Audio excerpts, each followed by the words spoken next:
Welcome to Living the Smarter Science of Slim, where we provide a scientifically proven lifestyle for long-term health and fat loss by eating more and exercising less, but smarter. Eat smarter, exercise smarter, live better. I am so ready for that. Hey everyone, Jonathan Bailor and Carrie Brown coming at you with another Living the Smarter Science of Slim podcast. Carrie, welcome. Hello. I say welcome because you were recently on the road. I was on the road for a really long time. And we've heard about your road trips in the past. Yes. But this road trip really had a bit of a watershed moment in it. It did, and this was a corporate road trip, not a shooting road trip.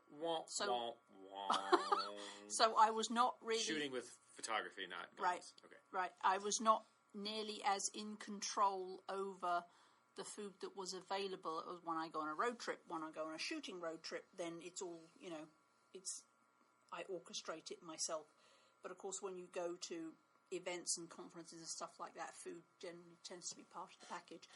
But I have to say, I set out to prove that being in the corporate world, being on the road, being at conferences and events like that, it was perfectly possible to stay 100% sane the entire time. And I did for 2.5 weeks. And it was awesome. And the thing that made me smile the biggest, Carrie, was not necessarily that you did it, but how you did it and how you felt while you were doing it. Meaning, I remember you telling me it wasn't like gritting your teeth. No, not at all. What was it like? It was surprisingly easy. There was almost always something sane there that I could choose from. Okay. From the buffets, even if 80% of it was insane, there was always vegetable options and protein. Yep. Always available. There were 4 mornings where the provided breakfast was 100% insane. Yeah. It was just like, and I'm standing there looking at all this stuff and I'm going, everyone's going to be asleep in an hour. What's up with this? But so there were 4 mornings where I had to reach into my purse and whip out some beef jerky and some Quest bars. Yeah. So I definitely did prepare in that I took a supply of Quest bars and beef jerky with me for the flight and for emergencies. But there were only 4 meals out of 2.5 weeks worth where I could not find a sane plate of food in amongst all the conference offerings that were put in front of me. And I also remember you saying, Carrie, when you were describing this to me, that not only were you not, quote unquote, being bad on the conference, it wasn't like you had to fight it. It was a bit more like a vegetarian who goes to a conference and there's a bunch of hamburgers and hot dogs and they're just like, yeah, I'm not going to eat those hamburgers. They're not like, oh my God, I wish I could eat those hamburgers and hot dogs. They just don't even want them. And it's easy for me to say I have experiences like this because Jonathan, he's the guy that wrote the book, blah, blah, blah, blah, blah. But this is Carrie Brown, former pastry chef, just not even looking at insane foods like a vegetarian looks at meat. So I think there's a couple of things going on there. One, the way when you eat 100% sane, the way you feel makes you want to keep eating like that. Mm-hmm. Also, eating 100% sane all the time, I did not get hunger or cravings like I would if I'd have eaten all the other stuff, which made it very easy. I was not consumed by thinking about food because I was full. I made sure I was full of sane foods at every meal, and that kept me going till the next meal.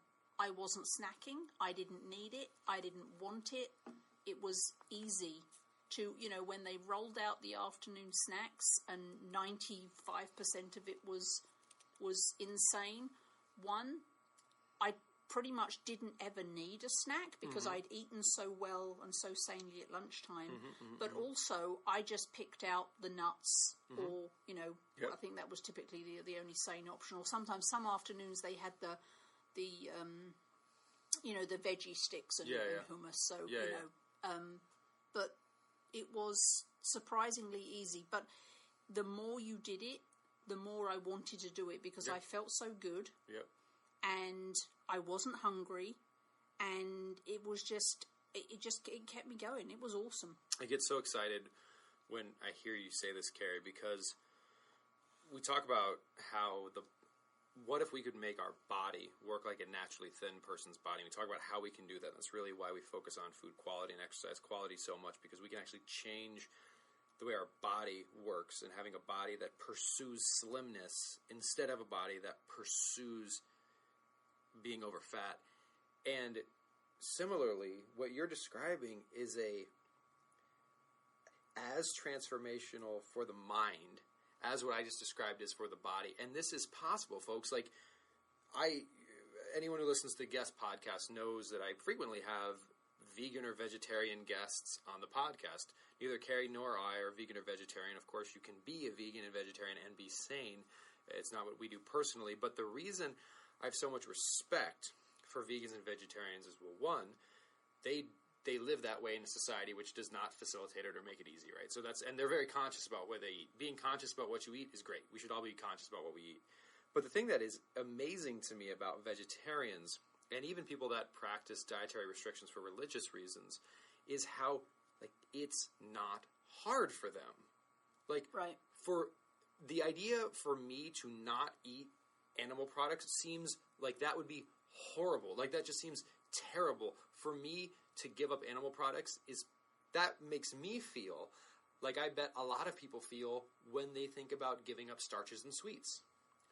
But vegetarians, there are millions and millions of people that are no better than us who have shown us that you can take a normal mind and turn that mind into a mind that what most people would perceive as pleasurable, they perceive as just not even desirable. They don't have to fight it. They just don't want it. Right. And Carrie, you're demonstrating that we can do the same. We can make our mind see insane food like a vegetarian's mind sees meat. And that's amazing. Well, I think I went into it with the looking at, okay, how much sane food can I find? I went into it with that, let's find the sane food. Let's see how much I can find. Yeah. And and if there was only, a couple of dishes that were sane, I would fill my plate up. I mean, I was not polite about that. I mean, because everyone else is eating all these other potatoes and whatever else. I'm just filling my plate up with the good stuff. But you could tell 2 hours later that I was the one that was still running around like the Energizer Bunny, and everyone else is just, But I went in. It was almost, I made it like a game. How much sane food can I find out of what's available? How much sane food can I find? How sane can I make this meal out of what is there? Yeah. And the other thing I did was I actually posted but I posted a picture of every meal I ate on my page, my Facebook page. Yeah, yeah. And actually, that was kind of almost an accountability. Oh, absolutely. Because people were expecting to see, okay, what she's eating. And I had several people pinged me and said, I'm saving all your photos to my phone so that when I'm next on a business trip, I can look at them and it will keep me focused on staying sane. When I'm in a restaurant, instead of looking at the menu, I'm going to look at your photos, which will help me to focus on what I should be eating. And whatever works, right? If that helps you, then do it. But for me, the accountability was like, well, I've got to post a picture of whatever I'm eating because they're expecting it, so it has to be sane. Yeah. That was what I wanted anyway. Yeah. But I think a lot of people benefited from a practical visual demonstration that in this environment for 2.5 weeks straight, I was able to find plenty of sane food to keep me going. And I only had to resort to my beef jerky and protein bars a handful of times. So many good things in there, Carrie. So first, your approach of pursuing the positive and making a game out of it, like that, the mindset we bring to things is so profound, right? Like if we say, you can't eat dessert until you finish your vegetables. Like, what that's communicating to whoever we're saying that to is dessert is good and vegetables are bad. Right. Whereas if you go into a situation saying, like, I want to see how sane I can be. So that's one level of awesomeness and pursuing the positive and making a game out of it. And that's why this isn't a diet. Again, like to compare it to vegetarianism. No one says a vegetarian is on a diet. That's just because they're like, I'm just going to find the non-animal products and eat those. We're just going to find the sane foods instead of the insane edible substances and eat those. Also, you talked about the amazing accountability that comes when we share our experiences. And we have a free, folks, if you haven't checked it out, please do. It's really helpful and it's really free. If you go to smarterscienceofslim.com, you can sign up, name, email, address. We take you through a 28-day program. And in, I think, the final week, the seventh step of the program is to declare your sanity. And so to, in some public forum, Smarter Science Slim community, your Facebook page, your Twitter page, email blast, your church, your community organization, you publicly say, I'm going to go sane. And you do things like posting pictures, because that has such a profound, it's like once you put yourself in the position of being the teacher, you're supposed to learn. Like, you want to learn a subject, try to teach it to other people. That's exactly right. Right? So if you want to do this, see yourself as a teacher, as an example for your family, for your friends, for your children.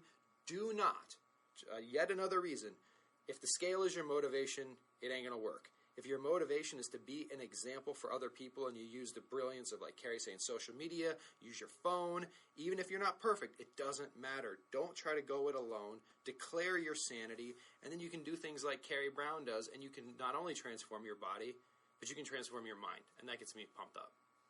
Woo! Yay! Yay! I had something to say, and now I've forgotten it. You did that the other week about beans. You forgot your bean thing. I forgot my bean thing. And now I'm forgetting what I was going to say. Bean gate. Oh, the other thing I was going to say was when you're in a restaurant, because there was quite a few situations where I was free to go eat in a restaurant, or I had meetings with people over a restaurant meal. Do not ever be afraid to say, hold the croutons. Mm-hmm. Hold the starch. I don't want potatoes, but give me double veggies. There was one particular night, I remember, where they had this fantastic salmon thing going on. And I love fantastic salmon thing. That's yes, one of my favorites. Yes, it was that. and it was it was in some citrus sauce. I don't even fantastic remember. Citrus sauce. So it was on the menu, and it came with all this other insane stuff. Like everything that came with it was insane. And so and because remember I'm in Atlanta, so it was a very southern kind of style. And so the waiter comes over, and I said, I really want that salmon, but I don't want anything that comes with it. And he kind of looked at me and he said, why not? And I said, well, because it's not the most nutritionally dense food that there is, and I'd rather something else. And he kind of looked at me, and then he went, well, what do you think about asparagus? Can we do this for you? Can we do that for you? How about this? How about that? And I said, wow, that asparagus and whatever else it was, that would be fantastic. He trotted off. I got a fantastically sane meal. There was no drama. He didn't think I was a weirdo. The people I was eating with were completely unfazed by it. Don't be afraid to just say, I would love that, but could I have it with a salad instead of the potatoes? I have Absolutely. never, not once have I been told, no, we cannot or won't do that. Yeah. That's Carrie, it's just another example of how maybe this is the inspiration for another book, which is sane, but more in terms of a sane mindset, like being sane up in the mind, because like what you're saying here is, again, like you go to a restaurant, that's like have some fun with it. Like everyone, when they hear about this initially, they're like, oh my god, like I have to go to the restaurant, I'm not going to be able to eat these things. No, think about the things you can eat now. Make it fun with the staff. Yeah, like and have some cool substitutions. Like maybe you'll realize, like I realized, which was crazy, is that putting curry, like a curry dish at a Thai restaurant, which I love, on top of vegetables instead of on top of rice, I actually enjoy more than putting it on rice, right? So see it as an opportunity to explore and to try new things. See it as like an adventure, a game to be played, and something to... I heard a great anecdote story, whatever you want to call it, but talking about children in video games the other day, where like when a child is in school and if they fail at something, like they get all sad and they don't want to try again.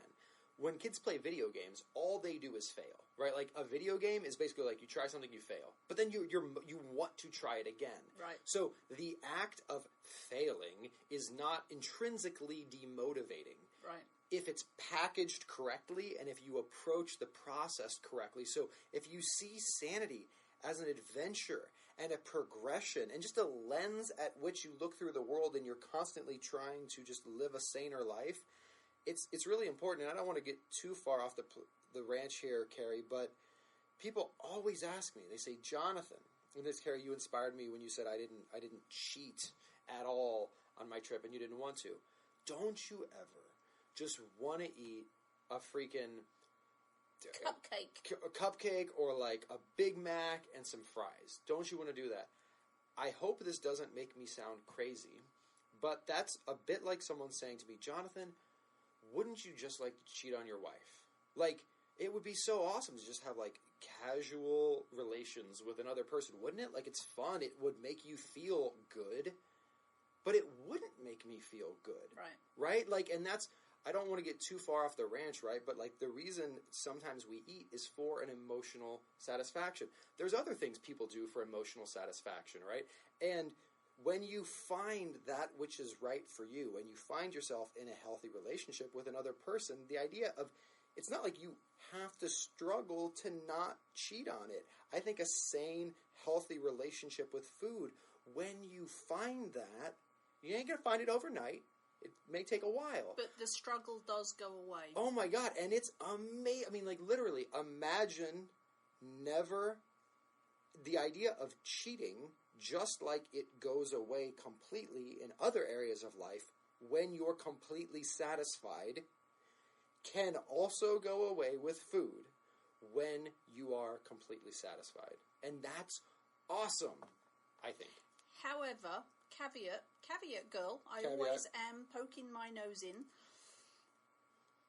And I want to say this because I know that I'm not the only one in the world that is struggling with this thing in my brain that I'm struggling with right now, that I have no control over, that if you've read my blog, you know all about that. And I know that there's other people out there who are struggling with similar things, so I don't want those people to feel like they're somehow failing. And I'm talking specifically about certain medications can change that around you. I have times now where the food cravings are completely out of control. But that is absolutely driven by a new medication that I am on.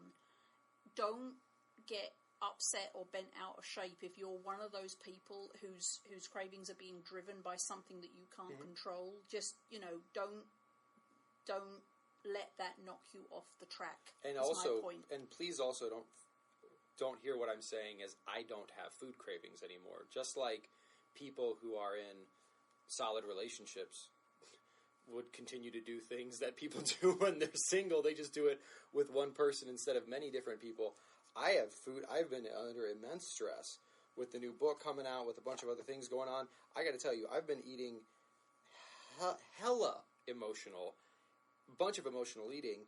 I have food cravings all the time. It's just, God bless people like Carrie Brown, who, when I want to do something that's insane, even if I still don't need to do that, because I have sane outlets for sweet. I have sane outlets for salty. I have sane outlets for fatty. It's like any of those things, it's not, you never need to feel that way again.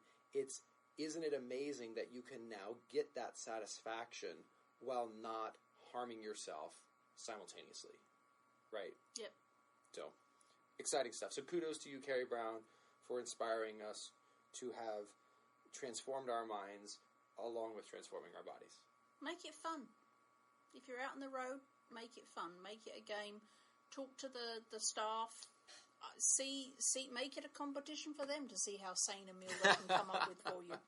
Because I have never met a waiter, if you do it in a fun, engaging way, I've never met a waiter or a waitress that wouldn't get completely on board with making you happy. And let's actually get excited about this, folks, because we've all been on planes or at conferences where they say there's the standard option, then there's the vegetarian option, then there's the X. Let's make it so that in 5 years they just say there's the normal option, there's the vegetarian option, there's the sane option, right? Yes. So let's be that change we want to see in the world. Let's do that this week and every week after, and we'll see you next week. We'll eat smarter, we'll exercise smarter, and we'll live better. We'll chat with you soon. See ya. Wait, don't stop listening yet. If you like the podcast and if there's other ways we can help you, please join us in the Smarter Science of Slim support group, which is freely available at the Smarter Science of Slim website, smarterscienceofslim.com. There you'll find all kinds of free recipes and success stories and just all kinds of fun stuff, like how to help your kids go sane and just great community content. And just one last thing before you go, if you wouldn't mind heading over to iTunes and up onto Amazon.com and leaving us a review, and then going over to Facebook and liking us, we would hugely appreciate it.